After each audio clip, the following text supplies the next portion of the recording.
Bonjour et bienvenue à cet enseignement sur le ministère apostolique. Donc, c'est la quatrième vidéo d'une série de quatre. Et avant d'aller à l'étude, on va prier. Seigneur Dieu, merci pour ta parole qui nous éclaire, Seigneur, combien elle est pertinente dans tous les aspects de notre vie. Seigneur, elle est parfaitement adaptée pour nous faire grandir, nous faire marcher en toi, pour nous restaurer. Et Seigneur, nous avons besoin d'être instruits par toi, au travers de ta parole, Seigneur. Et c'est notre but, en prenant ce temps de se placer devant toi pour être instruit. Donne-moi comme enseignant d'être fidèle à ta parole, Seigneur. Merci pour mes frères et sœurs qui écoutent. Je te prie de les bénir abondamment, de les faire grandir en toi. Amen. Donc, la dernière fois, on avait regardé la situation de Paul qui se présente comme une exception par rapport aux deux autres apôtres, mais on avait commencé à regarder euh, comment il se qualifie, parce qu'on a vu qu'il y avait trois critères pour être apôtre. Il fallait avoir été choisi par Jésus-Christ directement. Euh, il fallait avoir été témoin de sa résurrection. Dans les deux cas, Paul répond à ces critères. Et puis aujourd'hui, on va continuer avec le troisième critère qui était euh, de voir son ministère confirmé par les miracles. Le texte clé se trouve en 2 Corinthiens chapitre 12, verset 12, qui dit « Les signes distinctifs de l'apostolat ont été vus à l'œuvre au milieu de vous, par une patience à toute épreuve, par des signes, des prodiges et des miracles. » Donc, j'ai déjà parlé de ce verset. Les signes et prodiges, les miracles distinguent Paul en tant qu'apôtre, non pas en tant que chrétien par rapport aux non-chrétiens, mais en tant qu'apôtre par rapport aux autres chrétiens. Alors, je ne reviendrai pas sur ce que j'avais dit dans la première vidéo. Alors, ceux qui ne l'ont pas entendu, c'est accessible sur le site internet parolededieu.ca ou encore sur notre chaîne YouTube. Et j'avais expliqué pourquoi Paul dit que les signes et les prodiges distinguent les apôtres des autres chrétiens, alors que des chrétiens qui n'étaient pas apôtres ont fait des miracles. Comment on peut concilier les deux? Alors, ça, c'est sur la vidéo. Vous irez voir si vous êtes intéressé. Et, mais ce qu'on peut dire à partir du verset qu'on a lu, de Corinthiens 12, verset 12, c'est que Paul remplit cette troisième et dernière qualification requise. Non pas qu'il fallait faire des miracles pour devenir apôtre, mais plutôt que le ministère d'apôtre devait être confirmé par des signes, des prodiges et des miracles. Alors voilà pour Paul, apôtre égal aux 12 autres apôtres. Et avant d'aller au prochain point, j'aimerais que nous regardions ensemble un dernier texte, Hébreux chapitre 2, versets 3 et 4. Donc, Hébreux 2, versets 3 et 4, qui dit « Comment échapperons-nous si nous négligeons un si grand salut? Ce salut annoncé à l'origine par le Seigneur nous a été confirmé par ceux qui l'ont entendu, Dieu appuyant leur témoignage par des signes, des prodiges, des miracles variés et par des communications du Saint-Esprit selon sa volonté. » Donc, dans ces versets, l'auteur affirme que le salut a été annoncé à l'origine par le Seigneur, c'est-à-dire Jésus-Christ. Alors, imaginez, Jésus est au centre. Ensuite, ce salut a été confirmé à ceux qui ont entendu Jésus. Jésus est au centre, ceux qui l'ont entendu, c'est le cercle apostolique. Et l'auteur de l'Épître aux Hébreux ne se situe pas dans le cercle apostolique, mais il utilise le pronom nous après ça pour dire ce salut nous a été annoncé, le cercle extérieur au cercle apostolique, par ceux, donc par le cercle apostolique, qui ont entendu Jésus. Qui nous fait dire que l'Épître aux Hébreux n'a pas été écrite par un apôtre, n'a pas été écrite par Paul, mais par quelqu'un d'autre. Et pour notre sujet, ce qui est intéressant, c'est que Dieu a confirmé leur témoignage en tant qu'apôtres euh, par des signes, des prodiges et des miracles variés, par des communications du Saint-Esprit. Et les autres chrétiens dont l'auteur de l'Épître fait partie, c'est ceux qui font partie de ceux qui ont reçu le message par l'intermédiaire des apôtres, ceux qui ont entendu directement Jésus. Mais si nous lisons bien, les signes, les miracles et les prodiges étaient pour ceux qui ont entendu le message directement de Jésus-Christ, c'est-à-dire les apôtres. Donc, jusqu'à maintenant, on a vu les qualifications pour être apôtre, avoir été désigné directement par le Seigneur Jésus et non par un homme, ni un processus d'Église, contrairement aux autres fonctions comme pasteur et diacre. Il fallait avoir été témoin de la résurrection de Jésus-Christ. Et troisièmement, voir son appel confirmé par des signes et des prodiges. On a vu aussi les fonctions des apôtres, fonctions qui sont évidemment parfois reliées aux qualifications, puisqu'ils devaient avoir été témoins, mais ils devaient témoigner. Hein. Le propre d'un témoin, c'est de témoigner de la résurrection du Christ, mais avec tout ce qui est relié à la résurrection du Christ. Ce n'est pas juste l'événement, là, le corps qui revient à la vie, c'est tout ce qui est relié avec les prophéties de l'Ancien Testament, Jésus qui est intronisé à la royauté, sa résurrection, c'est là où l'engendrement de Jésus à titre de Dieu fait homme, c'est fait. Et toute la nouvelle création qui prend naissance dans la résurrection de Jésus-Christ. Ensuite, la deuxième fonction, c'est de terminer le canon biblique. C'est-à-dire, les apôtres ont rédigé ou ont supervisé la rédaction des écrits du Nouveau Testament. Puisqu'il n'y a plus d'apôtres, il ne peut plus y avoir de nouveaux livres ajoutés à la Bible. Et on avait vu que ceux qui en ont rajouté ont simplement erré, ils se sont égarés. Donc la troisième fonction, c'était d'établir les bases de l'Église, celle-ci étant établie sur le fondement des apôtres. Alors, on a vu que ce fondement inclut le fait de donner le plein sens au texte de l'Ancien Testament. On avait vu dans la dernière vidéo le sensus plenior. Et ils ont repris l'Ancien Testament, ils ont démontré que Jésus est vraiment le Messie qui accomplit tout ce qui était annoncé. Alors, on vient de voir Paul, qui est un apôtre qui a connu un parcours un peu différent, qui se présente comme un avorton et qui affirme qu'il est le dernier à avoir vu le Christ ressuscité. Il dit, en dernier de tous, il s'est fait voir à moi. Donc, si Jésus ne s'est pas fait voir à d'autres après, sinon Paul ne serait pas le dernier, ça veut dire qu'il n'y a plus d'apôtres à partir de Paul. Et la question risque d'être dans vos pensées, mais comment ça se fait qu'il y a d'autres personnes que les 12 et que Paul qui sont appelés apôtres? Effectivement, il y a Barnabas dans Acte 14, verset 14, Sylvain et Timothée, bien que le texte pourrait être interprété différemment, mais admettons que ça les désigne comme apôtres. Là, il faut regarder deux textes ensemble, 1 Thessaloniciens, chapitre 1, verset 1 et chapitre 2, verset 6, et aussi possiblement Jacques, le frère de Jésus, Galates 1, 19. Ces personnes, en fait, n'ont pas été désignées par Jésus-Christ. On doit se rappeler que le mot apôtre, à l'origine, n'était pas un terme appartenant au ministère chrétien tel qu'on l'utilise présentement. C'était un mot qui faisait partie du langage commun en grec.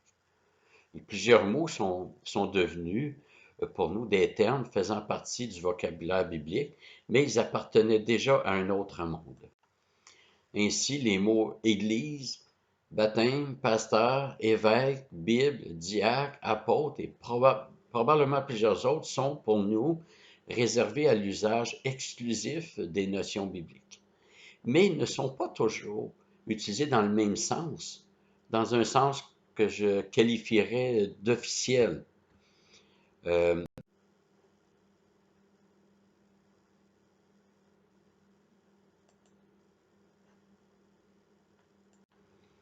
Par exemple, nous croyons qu'une femme ne peut pas être ancienne, c'est au sens de pasteur. Et pourtant, nous lisons ceci en 1 Timothée 5, verset 2, « Les femmes âgées comme des mères, les jeunes comme des sœurs en toute pureté. » Ce qui est traduit par femmes âgées est, dans le texte original, les anciennes.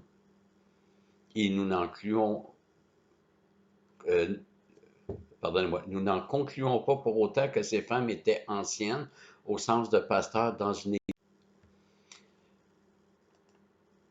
Le mot diacre n'a pas non plus toujours la même portée. En Romains 13, le gouvernement civil est désigné comme diacre de Dieu, et en Romains 15:8, Jésus est aussi appelé le diacre des circoncis. Le sens dans ces deux cas est tout simplement serviteur. Excusez-moi. De même, le mot apôtre ne désigne pas toujours la même chose, ne réfère pas toujours à la même fonction. Le mot grec, c'est envoyé, tout simplement, un envoyé. Donc, je vous lis 2 Corinthiens 8, 23. Ainsi, pour ce qui est de Tite, il est mon compagnon et mon collaborateur auprès de vous. Et quant à nos frères, ils sont les envoyés des églises, la gloire de Christ. Paul ne les désigne pas comme apôtres. Il ne les répertorie jamais dans la liste des apôtres, mais ils sont des envoyés. Donc, dans un sens plus comme moins officiel, si on veut. Hébreux 3.1 dit, « C'est pourquoi, frères saints qui participaient à la vocation céleste, considérez l'apôtre et le souverain sacrificateur de notre confession de foi, Jésus. » Alors, dans ce verset, Jésus est appelé apôtre. Pourtant, Jésus ne s'est pas envoyé lui-même, il est envoyé du Père. C'est dans un autre sens que le mot est utilisé. Le mot grec signifie simplement un envoyé, ça insinue un envoyé par quelqu'un d'autre. Et dans le cas de Jésus, il est envoyé du Père. Dans le cas des apôtres, les 12 plus Paul, ce que j'ai appelé des apôtres avec un A majuscule, ils ont été envoyés par Jésus directement, choisis par Jésus directement. Mais dans le cas des autres apôtres, j'ai nommé Barnabas, Sylvain, etc. Donc, ceux qui sont désignés comme apôtres, mais qui sont à l'extérieur du cercle des 12, auquel Paul s'est greffé, ils sont des envoyés, mais dans un autre sens. Comme je vous ai dit, dans le cas des 12 et de Paul, ils sont des envoyés par Jésus-Christ directement, mais pour les autres, ils sont des envoyés, mais ce n'est pas Jésus qui les a envoyés directement. C'est tout simplement Paul qui les a envoyés. Et c'est là toute la différence. Autrement dit, ils étaient des apôtres de l'apôtre Paul.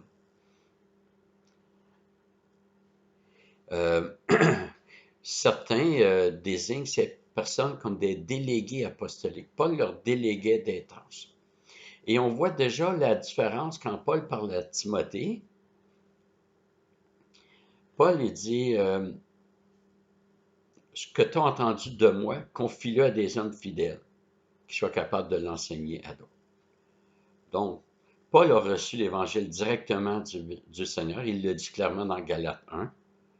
Et ce que Paul a reçu directement du Seigneur, il dit à Timothée, toi, tu n'as pas à attendre une révélation directement du Seigneur, mais plutôt enseigne ce que tu as reçu de moi.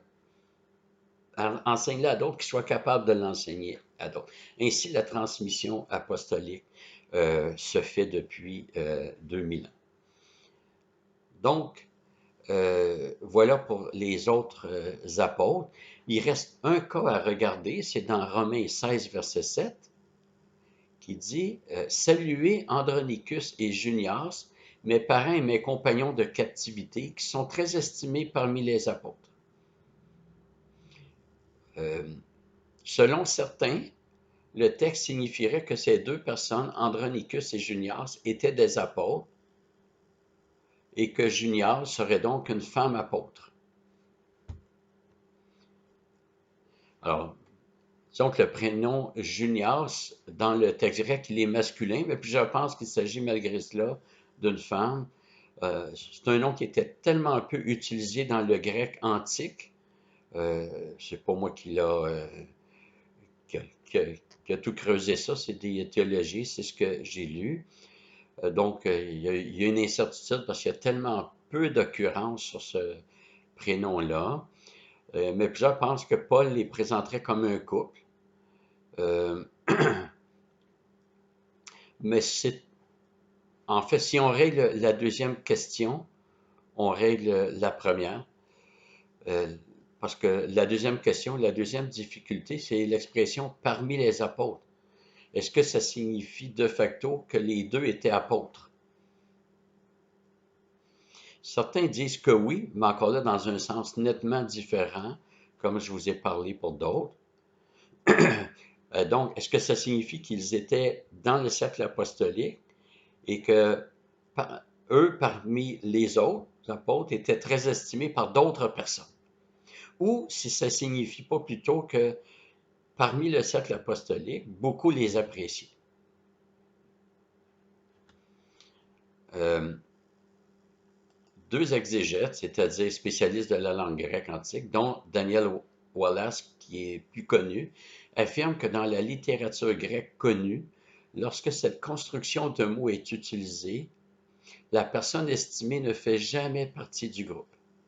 Alors, juste pour vous dire, les spécialistes du grec antique ne lisent pas que le Nouveau Testament grec pour avoir une proximité, une familiarité avec la langue. Ils vont lire énormément d'ouvrages non bibliques parce que la Bible, plutôt le Nouveau Testament a été donné en grec et donc il faut connaître la langue pour, euh, pour bien comprendre les textes bibliques. Et c'est ce qu'ils disent. Ils sont quand même deux très réputés. Puis, leur conclusion, c'est de dire qu'à chaque fois que la formulation grecque est utilisée, c'est toujours pour parler de personnes qui ne font pas partie du groupe. Donc, il y avait le cercle apostolique et Andronicus et Junias ne faisaient pas partie du groupe apostolique. Ils étaient donc des chrétiens très estimés par le cercle apostolique. Et on arrive à la conclusion de cette mini-série sur la question des apôtres. Premièrement, je crois que nous devons vraiment être reconnaissants au Seigneur d'avoir rétabli des apôtres, c'est-à-dire des témoins de sa résurrection. Et nous avons dans les écrits du Nouveau Testament le témoignage des apôtres, soit de leur propre plume, soit du témoignage rendu à ceux qui ont écrit sans être apôtres. Je pense à Marc, à Luc et à l'auteur de l'Épître aux Hébreux. Deuxièmement, lorsque nous lisons le Nouveau Testament, nous devons recevoir ces écrits comme venant de personnes revêtues du Saint-Esprit pour cette tâche de nous communiquer la vérité de façon inhérente. Et c'est vrai aussi des écrits de l'Ancien Testament. C'est-à-dire qu'il n'y a pas d'erreur dans leurs écrits. Troisièmement, croire en Jésus-Christ exige de croire également à l'inspiration de toutes les Écritures, y compris le Nouveau Testament. Et ce, pour la raison suivante. Si quelqu'un dit croire en Jésus-Christ, mais ne croit pas que la Bible est inspirée, que va-t-il croire sur Jésus-Christ? Où va-t-il puiser sa connaissance de qui est Jésus-Christ? La seule façon qui me permette de croire en Jésus-Christ est de recevoir le témoignage des apôtres comme venant de Dieu. Parce que si j'ai des doutes sur ce qui est écrit, j'en aurai sur la personne de Jésus-Christ. Imaginez une personne qui remplit son CV, qui remet ça à l'employeur, le futur employeur, mais le futur employeur regarde ça, puis il y a des doutes sur le CV. Automatiquement, il va avoir des doutes sur la personne qui a remis le CV. Alors, c'est la même chose pour l'Écriture. Quatrièmement, le ministère apostolique est terminé. C'est-à-dire qu'il n'y a plus d'apôtres de nos jours. Certains disent qu'affirmer qu'il n'y a plus d'apôtres, c'est mettre Dieu dans une boîte, c'est limiter Dieu. Ils disent que si Dieu veut en appeler encore aujourd'hui, il peut le faire. C'est vrai que Dieu peut le faire, mais le point, c'est pas si Dieu peut le faire, c'est si Dieu veut le faire. Est-ce que c'est dans son plan? Euh, Est-ce que Dieu peut faire un autre déluge? Oui, il a le pouvoir. Est-ce que Dieu veut le faire? La réponse c'est non. Il a dit qu'il ne le referait pas. Dieu a nommé des sacrificateurs du sacerdoce lévitique. Est-ce que Dieu peut continuer ça? Oui. Est-ce que Dieu veut? Non. C'était temporaire. Maintenant, c'est un sacerdoce selon l'ordre de Melchisédek. Est-ce que Dieu peut établir un autre Messie, incarner le Saint-Esprit comme il l'a fait pour le Fils? La question, c'est jamais est-ce que Dieu peut, c'est plutôt est-ce que Dieu veut. Donc, c'est pas mettre Dieu dans une boîte de dire qu'il n'y aura pas d'autres déluges. C'est pas mettre Dieu dans une boîte de dire le sacerdoce lévitique, il est terminé, il n'y en aura plus. C'est de prendre acte que Dieu établit des choses temporairement et c'est terminé.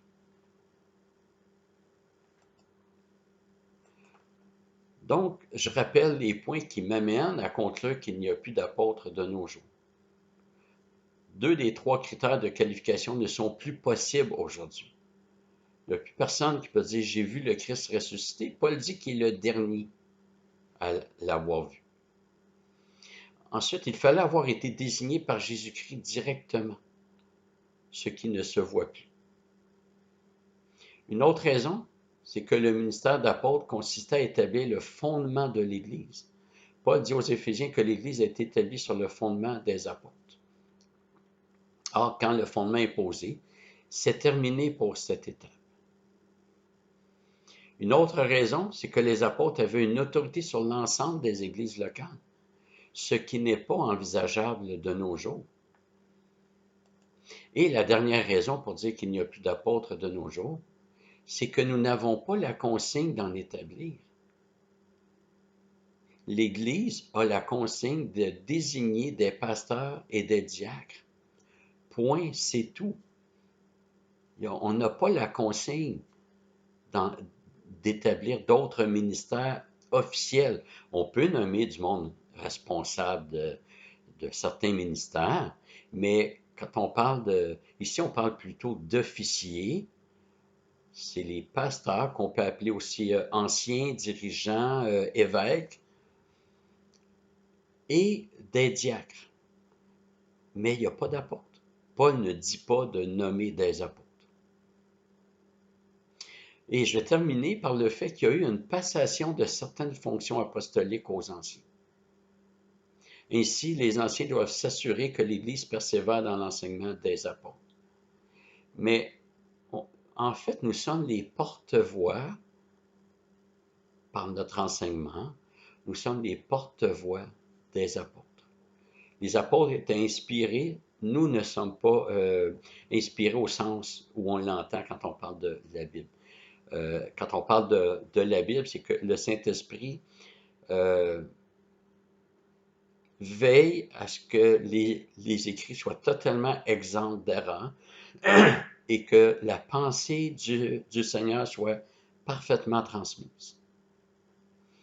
Il n'y a aucun enseignant qui peut dire « Moi, je suis parfaitement inspiré, je ne fais pas d'erreur et je transmets parfaitement les choses de Dieu, exactement comme si Dieu le faisait. » Nous sommes faillibles, c'est pourquoi nous devons et vous devez examiner chaque chose pour voir si ce qu'on enseigne est conforme. Ça, c'est la responsabilité de toute personne qui entend des messages, des prédications, des enseignements. Et lorsque nous lisons des livres, c'est la même chose. On ne doit jamais prendre pour acquis que tout a bien été parfaitement compris. Mais il y a quand même une passation de certaines fonctions apostoliques aux anciens. Donc, en particulier sur l'enseignement, l'Évangile, etc. Donc, voilà qui met fin à notre série sur le ministère apostolique. Je vous rappellerai que ça s'inscrivait dans le cadre de... je dirais c'est un excursus de l'Épître aux Romains.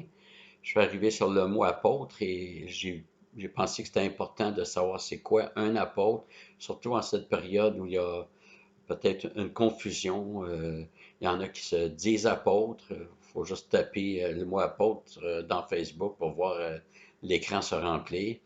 Alors voilà, euh, et par après, on va poursuivre dans l'Épître aux Romains. Alors je vais prier pour terminer.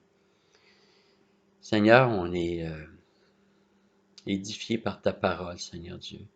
On veut considérer et recevoir comment tu œuvres dans l'histoire de ton peuple. Seigneur, donne-nous d'être soumis à ta parole. Donne-nous d'être obéissants, Seigneur, parce que nous sommes pécheurs et nous péchons. Pardonne-nous, relève-nous, et par ton esprit, Seigneur, donne-nous d'obéir, donne-nous de t'être fidèles. Merci pour ta patience. Merci pour Jésus-Christ qui a tout accompli. Amen. Alors que le Seigneur vous bénisse. À très bientôt.